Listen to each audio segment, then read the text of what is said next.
to say happy Thursday with an asterisk. Happy Thursday to you. It feels just like Tuesday. I know, it does feel just like Yeah. Tuesday. Where is the time gone? Yeah. The asterisk, even though there's no asterisks in the book of Galatians, no fine print, Yeah, this broadcast has some fine print. it does. It does. Oh, are you going to tell us the fine print or This is read that on our own? previously recorded. I actually feel guilty about that. Some portions previously Not, recorded. and not just portions, all of it. and we love being live. I mean, I do. I don't want to speak for you. I actually like being live. absolutely, for sure. But Thursday, well, currently, as you're watching this, I am at the airport. Yes, but you wanted to join us Yes. in more than just an airport video, because usually this is one of those episodes where we see you tucked away in a corner of an airport somewhere, Correct. and Trying and to record you something. send a 2 to 3 minute video. Yeah. And I just saying, thought, "Hi, how are ya?" I don't want to do that because we're all here at the beginning of the week, and I have to go to Synod Assembly Thursday afternoon. So it's not even earlier in the day on Thursday, I'm actually in the office, but we got other things, and it was just easier to record this even on Thursday, but ahead of time, right? So we're all here together. Yeah. Because we got a full studio audience today. Finally, man, Yeah. it was a lonely week last week. Right. Yeah, we had a few out last week. Yeah, it was like me and Ashton in here. Talk about awkward, Yeah, So- that's a good time. I know, right? That's and then, a good and time. then Cooper sleeping, but Ashton was doing all the work back there. So Ashton does a yeah. lot of work. He does. Yeah. he does. Yeah, he's come back strong. He's come back strong.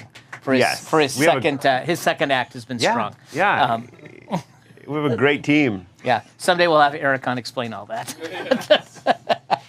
Doing great. So anyway, They're doing great. so today I head down to Phoenix, specifically Mesa, because we have our Synod Assembly, which is, it's our area, our district, our region, our diocese, whatever word you want to use. But it's it's the group of churches that are organized from St. George, Utah, Southern Nevada, and then all of Arizona. Grand Canyon Synod, Yes. right?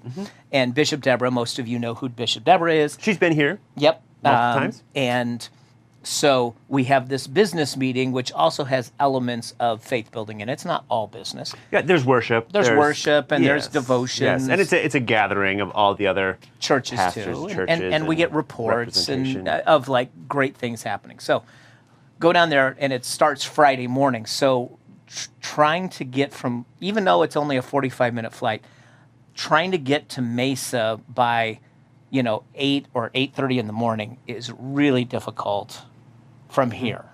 It's not impossible, but it means you're starting at 4 in the morning to be out at the airport by 6 no thanks. Yeah, So I hear you. so go in the afternoon before, get checked in, probably do some work, church work in the hotel room. So then that Friday morning, I'll be off to the races. You're staying put.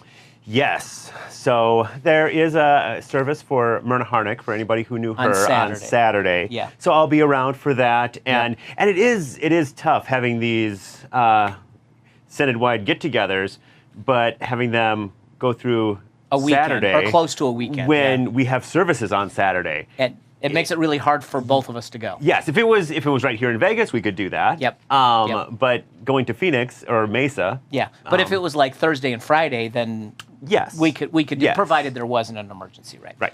But and if you might remember, last year we hosted Synod Assembly. So every 3 years, They do have it in Vegas. They but do have it it in is Vegas. just a very large Synod area. it is When you're talking square footage or mileage, acreage. Yeah. Yes. When you're talking, we have churches in Utah and churches all over Arizona. And all the way to And- Window Rock, Arizona, out there on the Navajo. Window Rock, Arizona. Yeah, the Navajo Nation out there, and Oh, then yeah. down to Tucson and Yuma, and It's a big territory. big area. So So I'll go down and do that, and I know a few pastors, but I don't know everybody. I mean, because really Las Vegas is an island within the Synod. right. Yeah. And that's kind of the feel of it, right? Yeah. I mean, we know those churches. We've certainly been there and get to know some of the the folks. That's right. Down that way, but it feels, they're kind of off to the races in their own way. Yeah, a and bigger group too, being Metro, Phoenix, and Phoenix suburbs, and Mesa yeah. and all of those. Yeah. They're all connected down there, and we're That's kind of right. We're up here on an our- island is kind of the word for it. Yeah, not that we don't. There's no competition. We don't dislike. We just don't No. have as much regular interaction, right? Exactly. And so, anyways, we'll do that, and I'll be there in meetings all day Friday, then Saturday morning, and that's when I go back to the airport to fly back. If everything's on time, I'll be at Saturday night worship. If not, then obviously I'll be here. That's another good reason why one of us can still be here. Be here just in case. That's Yep. exactly right. And if you remember, I mean, not to be morbid, but when we were hosting Synod Assembly last year is right when my brother passed. Oh my goodness. Because we were hosting and I was Gosh, here. yeah, that was just a year ago. Just a year ago. Yeah. Wow. And so I had, come to, we're hosting And the we were first hosting, day, and I was there all that first day, and for I think it was Thursday, because when they're not in Phoenix, they back it up a day for everybody else to go to Phoenix, but not for us. And so all day Thursday, and then Friday morning, when we had our next Synod Assembly meetings, I was already on a plane to Wisconsin because of my brother, having, I don't know what you want to call it, like fatal, health issue, and so he was already on a ventilator and all that kind of stuff. So that was a year ago. So wow. yeah. Wow. So how about that? Wow. No, it just seems like, but yeah, that was just a year ago. It was. So, Gosh. but it's interesting to note that that last year's Synod Assembly, one of the things that we asked to do and they wanted us to do is we put on a concert on that first night.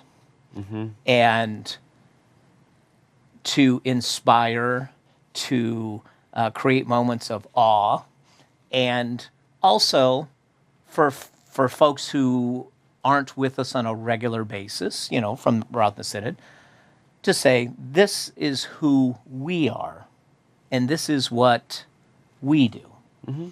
And there was a song done on Sunday morning, this past Sunday morning at 9:30, but the first time we did it was at that Synod concert, which we invited the congregation to, by the way, a year ago. So we come back to revisit this wonderful song with the choir and Tim Searcy called One Song. So let's take a listen. Great.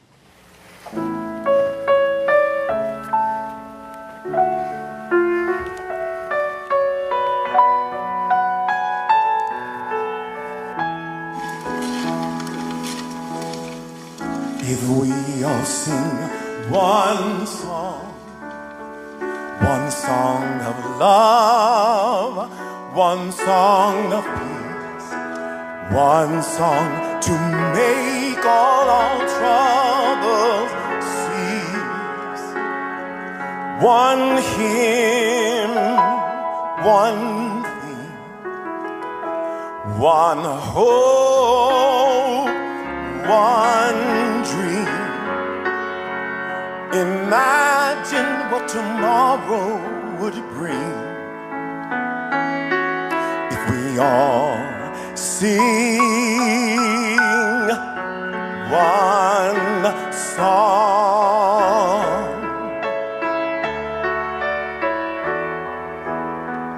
If we all learn the words, just think how great the sound would be. And since the song is in freedom's key, one voice you'd hear, so pure, so clear. Imagine what tomorrow would bring if we all sing one song. There's just one sun that warms our day, and the same moon and stars light our way.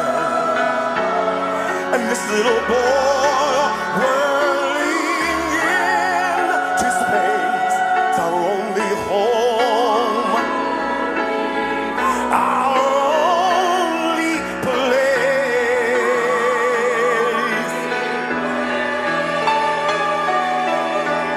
If we all sing one song of love, one song of peace, one song to make all trouble cease. Imagine what tomorrow would bring if we all sing one song.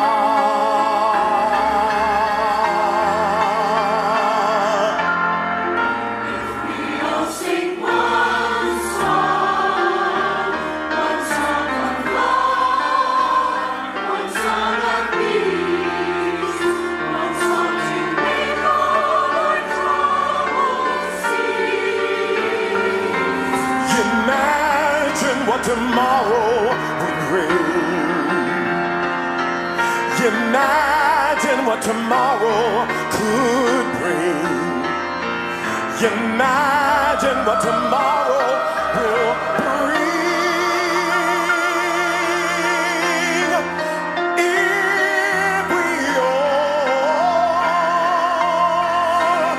If we all sing one song.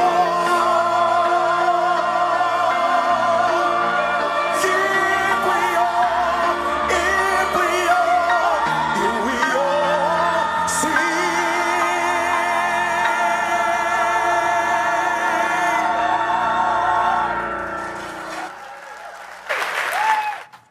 Great song. Wow, fantastic, Yeah. fantastic. Oh, I love it. I mean, we have so many great singers and musicians, but I always love it when Tim's up there. Yeah, Like, yeah. that's Tim's just a wonderful. wonderful human being. So, you know, you might come at this from one point of view, but this is not a specifically religious song. Yeah, it's. I mean, I certainly hear it that No, way. that's right, But yeah. then when you actually look at the lyrics, Yeah. it is just a beautiful song. But there are about themes in unity. there that we're gonna pull on, right? Right. I mean, That's certainly scriptural themes. yes, without a doubt. Throughout. So Right. written by probably some of the most preeminent, best songwriters in the 20th century, Marvin Hamlish and Alan and Marilyn Bergman. Like, boom, the best of the best. And in some ways, a dream team of songwriter, right Okay. there. They also did, if you are familiar with the movie from many, many, many years ago with Robert Redford and Barbra Streisand, The Way We Were, the theme song, The Way We Were, Okay. Marvin Hamlish, Alan and Marilyn Bergman, they wrote that. And if you remember the movie, that was the title song. That song did win an Oscar that year from the title song called The Way We Were. And the whole score won an Oscar. So that gives you an idea of the caliber of the songwriting team. They did that you all got right, there. huh? Yeah, they did Great. okay. But what we hear throughout this are biblical themes as if to, like I said, hear it from one point of view and say, oh, this is a song of faith, and yet it does not overlay or force anything, but you just hear it in there. And I mean, one of the themes, one voice, us coming together in one voice, which is the idea of unity. And I can't help but think about Psalm 133, verse 1, how good and pleasant it is when we dwell together in unity. And Yeah, what a powerful verse. Yeah. Right? Like, that is just a really powerful passage about just the simple things that sometimes we take for granted, that we get to gather together, that we get to come together in praise. And it's easy to take that for granted, but how wonderful that is. Like, there is real power in that. how good and pleasant it is. And if we do take it for granted, you can see out in the world what happens when we don't dwell together in unity. Right. Or we start, disparaging one another. Disparaging, fighting, Yeah. drawing lines. And I've talked about this in other, venues, but meaning sermons, but the deal is when theology or ideas are more important than people, there's a problem. And theology is included in that because often people use religious stuff to exclude and to hate and to judge. And so when ideas and theology get in the way and take more precedence than just people being together, then we got a problem. And we don't have to agree on 100% of everything to be in conversation, in community, and looking out for the common good. And when you trade the common good for individualism, and I mentioned this, I think it's a couple of weeks ago, that's when society breaks down. When we don't all contribute to, community, I don't just mean the church, I mean like Las Vegas or wherever you may live, when we're not concerned about the common good of the people that live around us and in this city, that's when things start to break down. Right. Yeah. And we can do that in our world today. I mean, maybe in Jesus' time, you kind of had to depend on the support of your community. That's exactly right. Now we can at least I think it's still a lie, but tell ourselves this lie that I can do it all by myself. That's right. I don't need this, and what I need all for me, and live in that own little bubble. Well, it is because it's reinforced. As long as my house has air conditioning, because we live in Las Vegas. Yep. And I can drive from wherever I'm going to wherever I'm going, for us, church to work. And as long as I have my Amazon account, everything will just arrive on my and I don't have to engage anywhere else. Yeah. And so the conveniences that we have actually lend to the isolation. Yeah, they do. Including social media, by the way. And I use it, so I'm just saying it lends to, I can get everything I need from this little device, all the social interaction I need from this little device in my hand, and this face-to-face stuff, this connecting with others, is compromised by that. Yeah. And I'm not saying it's all bad or all evil. I'm not trying to be a Luddite here, but it's certainly everything that we have for convenience or even gratification will also continue to pull us away from human interaction. Anything will. Yeah. We can use anything. Anything can become an idol. Yeah, and that's it's essentially what happens. And That's right. and some of these things are made to be pretty strong idols. Yeah, and that's so good. I have to tweet that now. No, I'm kidding. Yes. Hold on, everyone. I got to put that on social media. Just pause for a moment. Right. Yes. I might get a lot of likes. I better put that on there. Yeah. So, but that's the thing. So that's the danger. So, but how good and pleasant it is when we dwell in unity.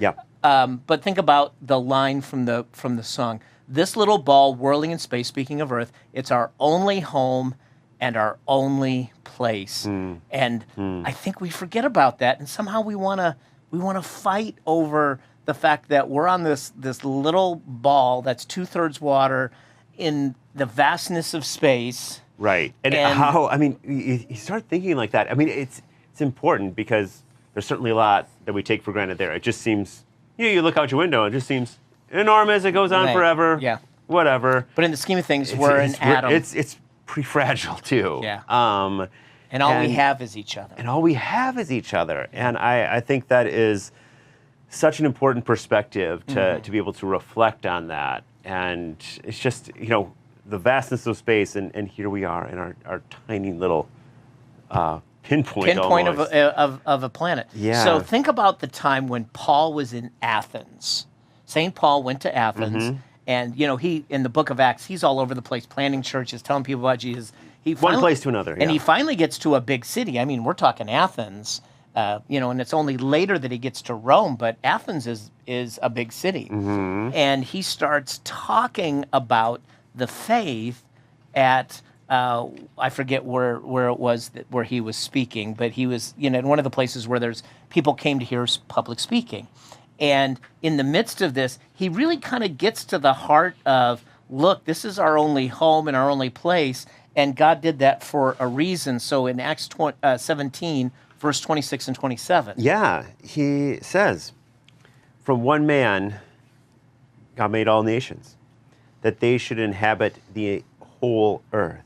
God did this so that people would seek God and perhaps reach out for him and find him, though he is not far from each one of us. So he kind of talks about creation, Adam, one man. So Yeah. it began, small, but God created all these different nations, not so that we would fight, not so that we could wage war on each other and say, well, my religion is better than your religion. Yeah. But to say, he said, no, God had a plan so that maybe in the bigness of what we think the world is, although it is small, that we might go ahead and try to seek God. We might find that common humanity. We might find that one voice and one song, that we're in it together, and that there's someone watching over us. Yeah. And so I really like that. And he says, and even with that, God's not that far away. Right. Yeah. Right. What a thing to be reminded that we share a common humanity, and it's not necessarily about nation versus nation, but that we're all humans. It turns into a competition. It does turn into a and competition. worse. Yeah. So it's just something to remind us. And then finally, the grace. Talk about grace, and that's really the sermon series we're in with Galatians. But there's this thing, this hope, this grace that permeates who it is and who we are as Christians. And in some ways, just taking an interpretation, not Hamlish, not the Bergmans, but for us as people of faith, Christ is that one song for us within our belief system. And so the song, he is the song, but he is also the unity, and he is the hope, and he is the grace. And in Ephesians chapter 2, which really deals with the same issues as Galatians, by the way, about are we adding things, who are we including, who are we excluding. He not as serious as Galatians, but he talks about it. And here in Ephesians 2:14, for Christ himself is our peace. And here's where that comes in. Who has made the two groups one, has destroyed the barrier and the dividing wall of hostility.